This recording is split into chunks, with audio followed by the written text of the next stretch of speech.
Alhamdulillah, Alhamdulillah wa syukurillah, wassalatu wassalamu ala rasulillah Sayyidina Muhammad ibn Abdillah. Ashhadu an la ilaha illallah wahdahu la syarikalah, wa ashhadu anna Muhammadan abduhu wa rasuluhu la nabiyya ba'dah. Allahumma salli wa sallim ala Sayyidina Muhammadin wa ala alihi wa sahbihi wa barik wa sallim ajmain. Faqala Allah ta'ala fi kitabihil karim wa huwa asdaqul qailin. A'udzu billahi samil alim minasy syaithanir rajim. Bismillahirrahmanirrahim. Ya ayyuhalladzina amanu taqullaha wa qulu qawlan sadida yuslih lakum a'malakum wa yaghfir lakum dzunubakum wa may yuti'illaha wa rasulahu faqad faza fawzan 'azima. Ibadallah, usikum wa nafsi bittaqwallah faqad fazal muttaqun. Hadirin jamaah Jumat yang sama-sama mengharap rahmat dan ridha dari Allah Subhanahu wa taala. Tidak bosan-bosan khotib mengingatkan hendaknya kita bertakwa kepada Allah Subhanahu wa taala. Takwa dalam sebenarnya takwa menjalankan segala perintahnya, menjauhi segala larangan-larangannya. Hadirin jamaah Jumat yang dirahmati oleh Allah Subhanahu wa taala, tidak bisa kita pungkiri bahwa seluruh manusia yang hidup di dunia ini pasti mempunyai masalah. Orang miskin punya masalah, orang kaya pun punya masalah. Orang yang tidak punya uang masalah, orang yang banyak uang pun masalah juga. Orang yang tinggal di kampung masalah, orang yang tinggal di kota-kota besar pun bermasalah juga. Orang yang tinggal di negeri yang miskin bermasalah, orang yang tinggal di negeri kaya pun bermasalah juga. Jadi rakyat biasa bermasalah, jadi pejabat, pengusaha juga bermasalah. Kalau dalam ketentaraan, kopral bermasalah, jenderal pun bermasalah juga. Tidak bisa kita pungkiri hadirin. Orang yang belum kawin punya masalah, yang sudah kawin pun punya masalah juga. Yang belum punya anak masalah, yang sudah punya anak pun masalah juga. Yang tinggal di gubuk bermasalah, yang tinggal di rumah-rumah mewah pun bermasalah juga. Allah Subhanahu wa taala mengutus Rasulullah sallallahu alaihi wasallam ke dunia ini untuk menyelesaikan semua masalah-masalah manusia. Masalah manusia di dunia maupun masalah manusia di akhirat. Apa yang dibawa Nabi ke dunia ini?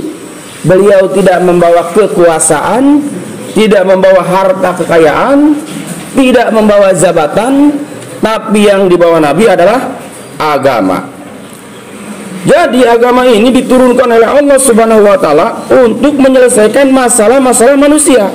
Siapa yang mau mengamalkan agama, mentaati Allah, ikuti cara Rasul, masalahnya akan diselesaikan oleh Allah Subhanahu wa taala. Orang miskin kalau mau selesai masalahnya tidak perlu jadi kaya, sebab jadi orang kaya belum tentu selesai masalahnya. Begitu juga orang yang kontrak, kalau ingin selesai masalahnya tidak perlu menjadi karyawan tetap, sebab jadi karyawan tetap pun belum tentu selesai masalahnya. Tapi kalau orang miskin, orang kontrak, amalkan agama, ikuti perintah Allah dengan cara Rasul, semua masalah-masalahnya akan diselesaikan oleh Allah Subhanahu wa taala. Setiap kita ingin kepada kehidupan yang baik, keadaan yang baik, ini akan tercapai dengan amal agama. Allah Subhanahu wa taala berfirman dalam Al-Qur'an, A'udzubillahi samil alim minasy syaithanir rajim. Man amila shalihan min dzakari aw unsa fa huwa mu'min fala yuhyanu hayatan thayyibah. Barang siapa yang beramal soleh, yaitu taat kepada Allah, diikuti cara Rasul, baik laki-laki maupun perempuan, dan dia beriman, kami akan berikan kepadanya kehidupan yang baik.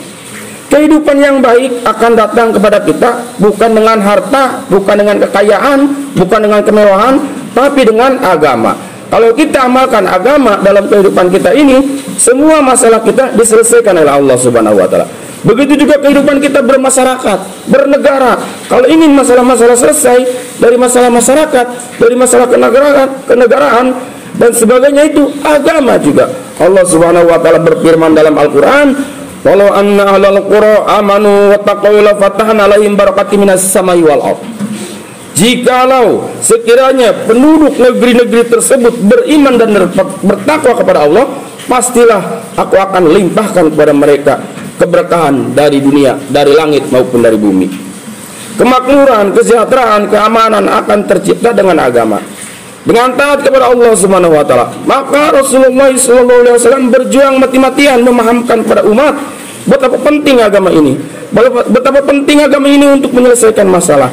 Sebab manusia terkeliru, tertipu. Mereka yakin dengan yang zahir, disangkanya dengan berharta, berkekayaan, berkejabatan, berkedudukan, kehidupan akan nyaman. Tidak hadirin, Fir'aun kaya raya, jabatannya tinggi, tapi tidak taat kepada Allah, bermasalah hidupnya.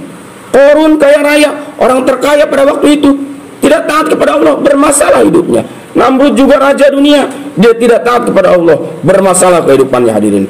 Semua masalah-masalah yang datang kepada kita dari tidak taat kepada Allah Subhanahu wa taala, bukan karena pendapatan kecil, bukan karena kita miskin, bukan, yang menyusahkan kehidupan kita ini adalah dosa-dosa kita sendiri hadirin. Di Jakarta ada ungkapan gubuk derita. Maksudnya karena tinggal di gubuk, hidupnya menderita. Sebetulnya yang bikin menderita bukan gubuknya, tapi dosa-dosanya hadirin. Orang yang berdosa itu walaupun tinggal di gedung yang mewah, tetap hidupnya akan gelisah. Hadirin, ketahuilah hadirin, semua kesusahan yang datang kepada kita ini akibat daripada dosa-dosa kita. Allah Subhanahu wa taala memberikan contoh yang gamblang dalam Al-Qur'an.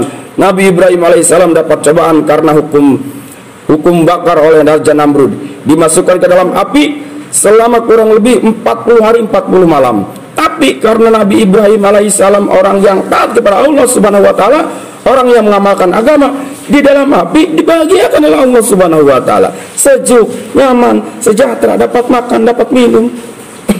Masa di gubuk menderita? Nabi Ibrahim di dalam api tidak menderita hadirin, karena bersih daripada dosa-dosa. Andaikan kita, hidup kita lurus dan taat kepada Allah, dalam gubuk pun akan dibahagiakan oleh Allah Subhanahu wa taala. Hadirin jamaah Jumat yang dirahmati oleh Allah Subhanahu wa taala, harus kita camkan, tanamkan ke dalam hati kita keyakinan dan beritahukan dunia bahwa kebahagiaan bukan dalam kebendaan, bukan dalam kekuasaan, tapi dalam taat kepada Allah Subhanahu wa taala. Siapa yang taat kepada Allah, siapa yang tidak taat kepada Allah akan celaka hidupnya, dunianya ataupun akhiratnya. Kita semua bertanggung jawab atas perkara ini. Setelah Rasulullah SAW wafat, tidak akan ada lagi nabi ke dunia yang memberikan peringatan kepada manusia. Kita selaku umat Nabi Muhammad SAW beritahu kepada dunia supaya manusia ini selamat. Hanya dengan ikuti cara Rasul, kehidupan kita akan aman, akan tentram, akan sejahtera, akan bahagia. Maaf hadirin, hidup kita tidak akan bahagia dengan modern, dengan ikut barat. Tidak hadirin, tidak ada janji Allah di situ. Tapi kalau kita ikuti cara Rasul, janji Allah ada di situ. Allah akan berikan kepada kita kesuksesan, kebahagiaan. Maka kita beritahukan perkara ini hadirin. Allah Subhanahu wa taala berfirman dalam hadits qudsi, "Wahai hambaku, aku punya keinginan, kamu pun punya keinginan, tapi akan berlaku keinginanku," kata Allah. Kalau kamu tunaikan keinginan-keinginanku, maka aku akan tunaikan keinginan-keinginanmu. Tetapi kalau kamu tidak mau menunaikan keinginan-keinginan aku akan susahkan kau dalam menunaikan keinginan-keinginanmu, dan yang akan terjadi keinginanku, kata Allah. Jadi hadirin, metode atau teknik supaya keinginan-keinginan kita tercapai, kita bahagia di dunia maupun bahagia di akhirat, amalkan agama, ikuti perintah Allah dengan cara Rasulullah SAW. Ketika Allah memerintahkan kita salat, maka salat. Ketika Allah memerintahkan kita puasa, maka puasa. Insya Allah kita akan dibahagiakan oleh Allah di dunianya maupun di akhiratnya. Barakallahu li wa lakum bil Qur'anil azim, wa nafani wa iyyakum bima fihi minal ayati wa dzikril hakim, wa taqabbala minni wa minkum tilawatahu wastaghfiruh innahu